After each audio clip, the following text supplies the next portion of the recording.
Fala aí, galerinha, estamos de volta. Esse é o nosso primeiro vídeo da série História Antiga, onde vamos falar sobre as primeiras civilizações, o surgimento dessas primeiras civilizações, tá bom? E hoje vamos começar por uma região chamada Mesopotâmia, porque foi aqui que surgiram as primeiras cidades, surgiram os primeiros aglomerados sociais e as primeiras civilizações em si, ok? Então, antes de tudo isso, vamos entender esse nome Mesopotâmia, o porquê dele.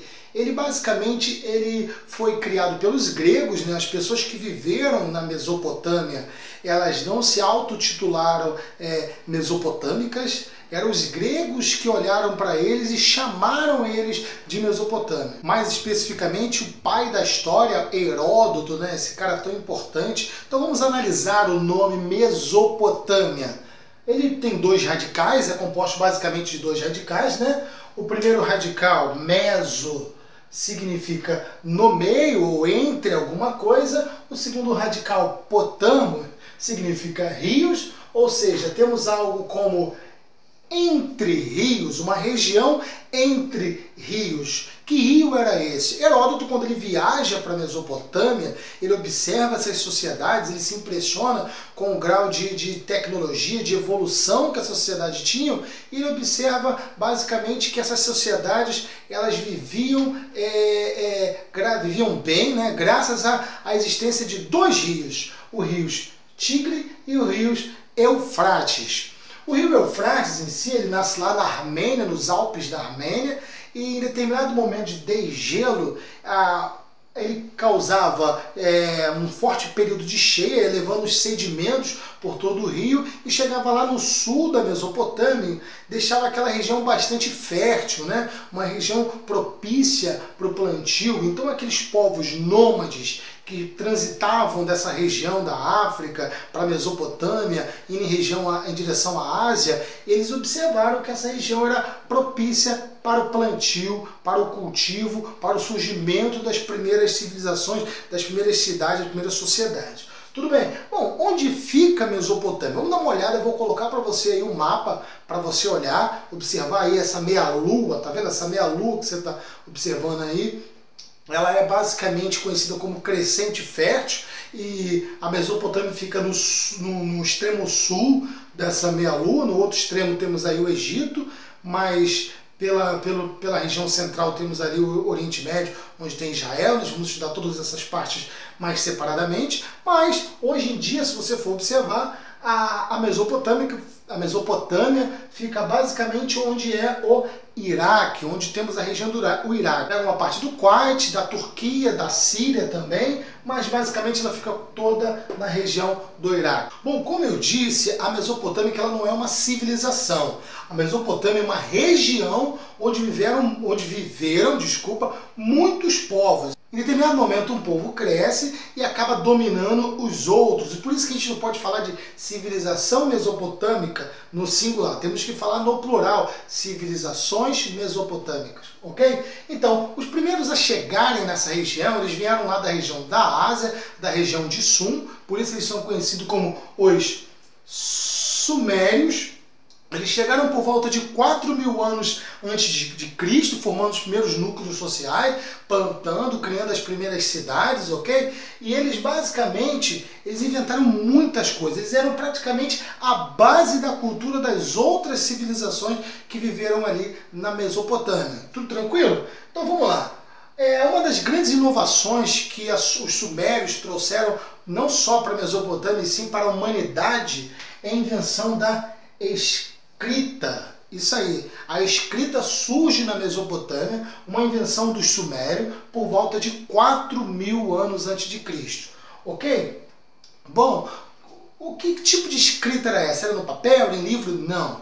Os sumérios eles utilizavam basicamente plaquetas de barro, em que eles pegavam pedaços de madeira, chamado de cunho, e perfuravam essas plaquetas, fazendo desenhos. Por isso graças à utilização desses cunhos, essa escrita ficou conhecida como escrita cuneiforme. Depois essas plaquetas eram colocadas no sol, secando o sol, virava basicamente um tijolo com escritas, tudo bem? E essa escrita ela é muito eficiente porque elas duraram até hoje. Até hoje existem inúmeras plaquetas cuneiformes, vou colocar na imagem para você observar algumas delas, que resistiram ao tempo até hoje. Vê a total eficiência dessa forma de registrar. Hoje em dia um livro, um papel, não dura nem 200 anos, dependendo das condições que ele estiver, dura até bem menos que isso, ok? Bom, continuando nas inovações dos sumérios. Lembra que eu disse do período de cheia do rio Tigre e o rio Eufrates? Bom, traziam muitas coisas boas, que eram a condição propícia para plantar. Porém, essas cheias, como até hoje, causam muitos problemas. Que problemas é essa? Destruíam plantações, inundavam residência, destruíam locais, construções, templos e tudo mais. Então, os sumérios acabaram se tornando grandes construtores. Eles criaram diques, barreiras, eles levaram água para onde não tinha água, ou seja, os sumérios inovaram, graças a essa criação dessas cidades, essa organização desses líderes, eles criaram muitas, mas muitas obras importantíssimas que foram propagadas no tempo nessas civilizações que se sucederam na Mesopotâmia. Tudo bem? Que cidades importantes os mesopotâmicos criaram? A cidade de Ur, Uruk, Nippur, Lagash, ok? Essas cidades que você tem que entender nesse início dos sumérios, elas eram cidades-estados. O que são cidades-estados? São cidades que elas não são centralizadas num único poder. Ela tem ali o seu líder que normalmente era o líder político e líder religioso ao mesmo tempo, mas um líder não interferia em outra cidade, tipo o líder de Ur não interferia em Nippur, era diferente as leis, a forma de julgar e tudo mais, tá bom? Então eram cidades autônomas, mais conhecido como cidades-estados, ok? Bom, vamos prosseguir. Outra inovação interessante que os sumérios trouxeram, que também vive até hoje, é a invenção da roda. Isso aí. Eles também definiram que a roda tinha uma circunferência em 360 graus, olha que interessante. E eles também tinham um calendário que já era dividido em 12 meses como o nosso, e que tinham os seus meses basicamente com 28 dias, quase bastante preciso, né? Bom, os sumérios, como eu disse, eles não unificam essa região, eles têm suas cidades únicas ali, suas cidades-estados, óbvio, ou ocorreram momentos em que algumas cidades tentaram tomar a outra, elas viviam brigando, e isso de certa forma enfraqueceu essa sociedade sumeriana, tá bom? E por volta de 2350 anos antes de Cristo, um povo acadiano, eles vão chegando, vão se unindo, vão se misturando com os sumérios, fundando basicamente aquilo que os historiadores chamaram de cultura suméria acadiana. Tudo bem? Bom, os sumérios, os acadianos, desculpa, eles foram responsáveis por uma mudança muito interessante. Sargão, ele era um líder político, ele era como se fosse um tipo de servidor público da cultura suméria, e ele simplesmente dá um golpe de Estado e acaba unificando todas essas cidades. Ur, Nippur, Lagash, todo o sul da Mesopotâmia, ele acaba unificando isso pela primeira vez, tornando o primeiro império mesopotâmico, que é o Império Acadiano. Tudo bem? Só que com a morte de Sargão, esse império acaba ficando um pouco fragmentado, não muito estruturado, e um outro povo vem chegando, uma outra sociedade vem se aproximando, que são os Amoritas. Os Amoritas, eles criam uma cidade chamada de Babilônia por volta de 1800 a.C. e essa cidade ela acaba crescendo bastante, ela tinha relações comerciais muito grandes e acaba se desenvolvendo. E os Amoritas acabam dominando toda essa região, dominando totalmente toda a Mesopotâmia, desde o norte ao sul. Se você for olhar no mapa aí, toda essa região acabou sendo dominada pelo primeiro império babilônico. Basicamente, quem você tem que conhecer esse primeiro império babilônico? Um cara chamado Hammurabi. Era um rei Hammurabi. Bom, esse cara era muito importante, porque ele, além de centralizar o poder de norte a sul da Mesopotâmia, ele também centraliza e cria uma língua única. Ele unifica as línguas, ele unifica a religião, ele unifica, além disso, os mitos. Ele pega todos aqueles mitos que já existiam na Mesopotâmia e torna-se em um único livro, um poema, um gigantesco poema que ele chamou de Epopeia de Marduk, uma história com todos os mitos mesopotâmicos. Olha, além disso, uma coisa extremamente importante que você tem que saber sobre Hammurabi, sobre o primeiro Império Babilônico, é justamente o que esse rei fez, esse rei Hammurabi.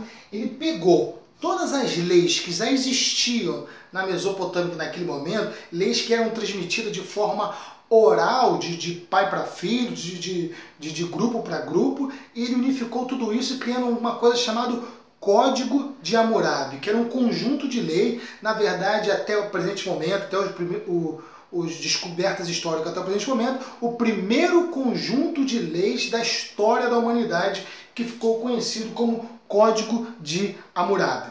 Ok? Ele criou uma pedra, olha que ideia brilhante dele. Vou colocar a foto para vocês dar uma olhada aí agora. Ele cria essa pedra de basalto de 2,5 metros mais ou menos de altura e escreve inúmeras linhas, no idioma óbvio que a maioria das pessoas pudesse se identificar. As leis básicas. Ela era fundamentada basicamente na lei de Talião. O que era a lei de Talião? Era aquilo que é conhecido como olho por olho e dente por dente. Ou seja, um exemplo. Lá tinha muito sobre isso, sobre profissões também. Um exemplo básico que eu vou dar para vocês. Imagina que eu sou um construtor, um pedreiro.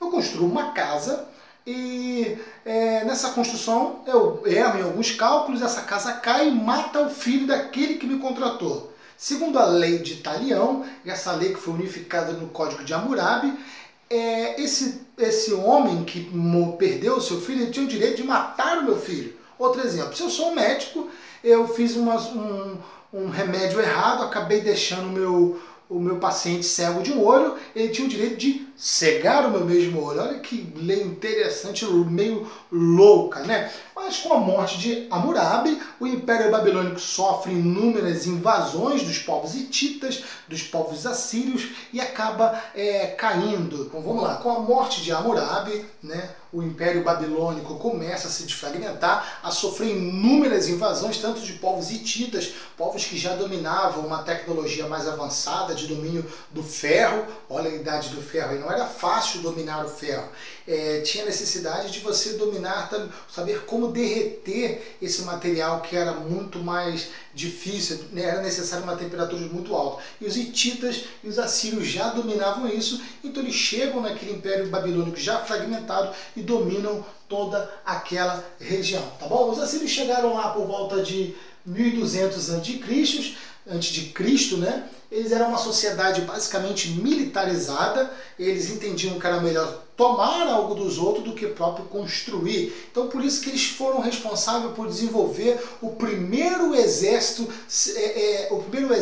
organizado, oficial da história da humanidade. Tá bom? Eles fundaram algumas cidades depois de tomar, de centralizar toda a Mesopotâmia na sua mão, no poder assírio. Eles fundaram a cidade de Assur, depois eles transferiram a cidade de Assur para a cidade de Nínive, onde eles fundaram uma biblioteca importantíssima que existe até hoje, a Biblioteca de Nínive, tá bom? Um dos reis mais importantes da era assíria era Sargão II, olha que importante, não confunda com Sargão I dos caldeus, tá bom? Tiveram depois Senaqueribe, Assurbanipal, o último imperador, o último rei assírio.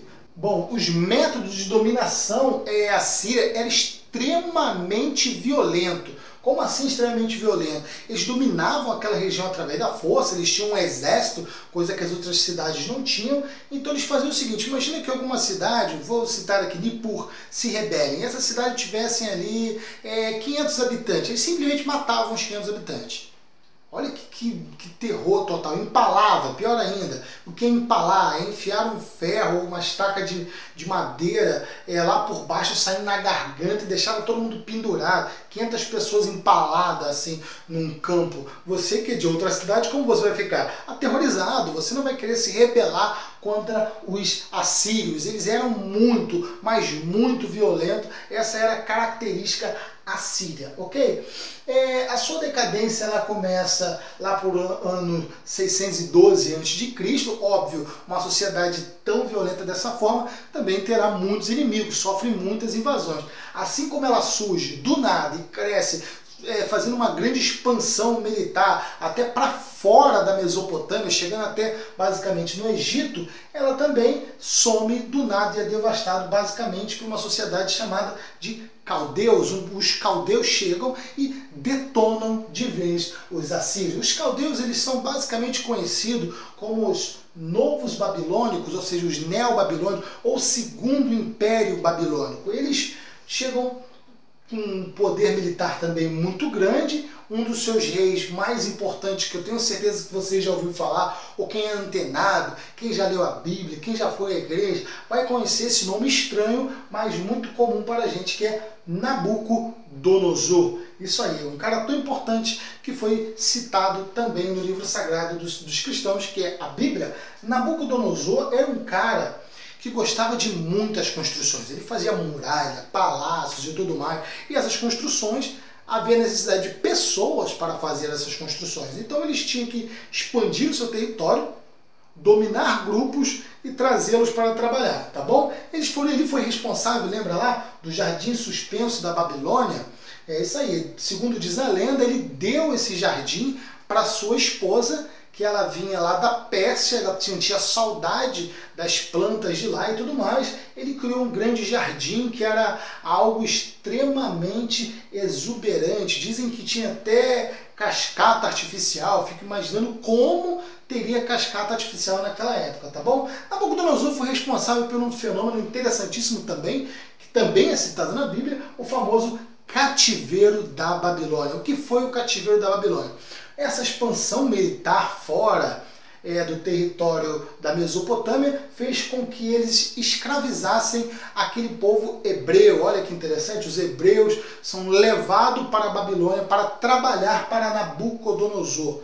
Tá ok? Uma coisa legal, muito interessante mesmo, é que quando existe uma lenda, né, na Bíblia, uma lenda, a famosa lenda da Torre de Babel. Alguns historiadores acreditam que essa Torre de Babel foi criada por Nabucodonosor. Quando eles levam os hebreus para lá, os hebreus se deparam com aquelas construções enormes de Nabucodonosor. Eles acharam que Nabucodonosor queria chegar nos deuses, queria dominar os deuses e tudo mais. Porque basicamente os hebreus eles não tinham grandes construções como tinham os mesopotâmicos, egípcios e tudo mais, tá bom? Então pode ser que essa lenda da Torre de Babel seria nada mais nada menos do que um grande zigurate. A gente já vai ver o que é um grande zigurate, o que são os zigurates, tá ok? Então vamos, o Império Babilônico, o segundo Império Babilônico, basicamente dura pouco tempo, né? Ele de 612 a 539 a.C., e é o fim, basicamente, daquela briga entre povos que viviam na Mesopotâmia para o domínio de um povo externo. Que povo é esse? São os persas. Os persas basicamente chegam na Mesopotâmia, dominam aquilo lá, expandem seu território para além desse território, tá bom? E criam um grande império, mas isso é tema para a nossa próxima aula, de uma outra aula, quando a gente for analisar o Império Persa, tá ok? Vamos falar agora um pouco sobre a religião mesopotâmica. Lembra lá que eu disse, o primeiro povo que chega são os sumérios e tudo mais. Eles fundam essa base cultural, essa cultura sumério-acadiana, que é a base praticamente de todas as civilizações, as sociedades que viveram ali. Não dá para ficar falando da cultura e religião de cada um. O que a gente vai falar aqui é o que era comum entre eles. A sua prova não vai querer cobrar, como os neobabilônicos cultuavam seus deuses, como os acadianos. Não, tinham mais de 10 civilizações ali. Nós falamos apenas das principais. O que a gente vai falar aqui sobre a religião é a base da religião, o que era comum entre eles, tá ok? Vamos nessa. Bom, não é estranho falar que eles eram politeístas, porque as únicas sociedades monoteístas que existiram ali naquele tempo eram os hebreus. Nós também vamos trabalhar os hebreus em um outro vídeo, tá ok? O que é ser politeísta? É cultuar vários deuses. E lá na Mesopotâmia, cada cidade era de um deus, ou seja, cada deus tinha uma cidade. O deus da Babilônia, o deus de Ur, o deus de Nippur e assim sucessivamente, tá ok? esse Deus era representado de forma antropomórfica. O que é ser representado de uma forma antropomórfica? É representado na forma humana, desenhos humanos. Está ali, ó, Marduk, o Deus Marduk. É representado diferente do que era feito no Egito, que é conhecido como antroposomórfica, que é metade homem e metade animal. Tá ok? Alguns deuses eram representados de formas como elementos da natureza, como sol, terra, água, isso também é muito comum, não é nada complicado de se entender. E vamos falar um pouco dos zigurates. Vou colocar a imagem de um zigurate para você, tá? Dá uma olhadinha aí no zigurate. Basicamente, quando a gente fala da Mesopotâmia, a gente não lembra daquelas grandes construções como a gente quando fala do Egito. A gente fala do Egito, lembra logo das grandes pirâmides, das grandes estátuas e tudo mais, sarcófagos. Mas os mesopotâmicos, eles tiveram grandes construções maravilhosas, principalmente aqui no Novo Império Babilônico, nas construções de Nabucodonosor. Mas por que elas não sobreviveram no tempo até agora? Porque basicamente eles não tinham pedra. Nessa região não tinha pedras para fazer reconstruções. As pedras que tinham eram para fazer pequenas estátuas, diferente do Egito, que eles tinham lá aquelas grandes pedras de basalto que fizeram as pirâmides e sobrevivem até hoje. Esses zigurates que você está vendo, eles basicamente eram feitos de tijolos de barro seco ao sol. Imagina, não dá para sobreviver no tempo até hoje. O que sobra hoje em dia são amontoados de areia que são estudados pelos arqueólogos, os paleontólogos e tudo mais. Tá ok? Bom, gente, esse foi o nosso vídeo de Mesopotâmia, o nosso primeiro vídeo. Espero que vocês tenham gostado. Se gostou, deixa aquele like para ajudar bastante com o crescimento do canal. Compartilhe esse vídeo e deixa aquele comentário se você gostou, se você não gostou, uma nova sugestão para o canal crescer, ok? Valeu, muito obrigado e até a próxima!